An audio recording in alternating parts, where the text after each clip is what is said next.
Пенсия саласына қалай келгенімді айтатын болсақ, осыдан 3 жыл бұрын мен анам зейнетке шығуға дайындалып жүрген кез болатын. Сол кезде мен анаммен бірге жаңағы ЦОНға, ГЦВП-ға, налоговға барған болатынбыз.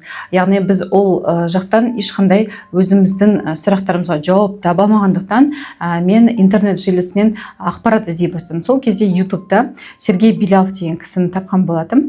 Сол орыс кісі орыс тілде жаңағы пенсия жайлы толығымен ақпарат түсіндіріп, яғни қанша пенсия шығады, қалай тағайындалады, қандай табыс есепке алынады, қандай құжаттарды реттеу қажет, сол туралы видеоларын көп қарадым. Сөйтіп бұл кісіден мен консультация алдым. Консультация барысында бұл кісі маған толығымен санап берді. Яғни менің анам пенсиясы қанша шығады, қандай құжаттарды жөндеу керек, қандай табысты көрсету керек, сол туралы толығымен түсіндірген болатын.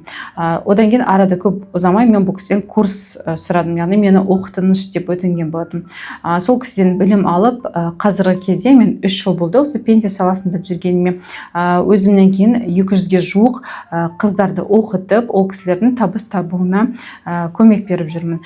Яғни, егер де сіздер де осы ата-анаңыз зейнетке дайындалып жүрсе, жақын туыстарыңыз осы зейнетке дайындалып жүрген болса, сіздер де осы менен курс оқу арқылы өздеріңіз де тура осындай қызмет көрсете аласыздар.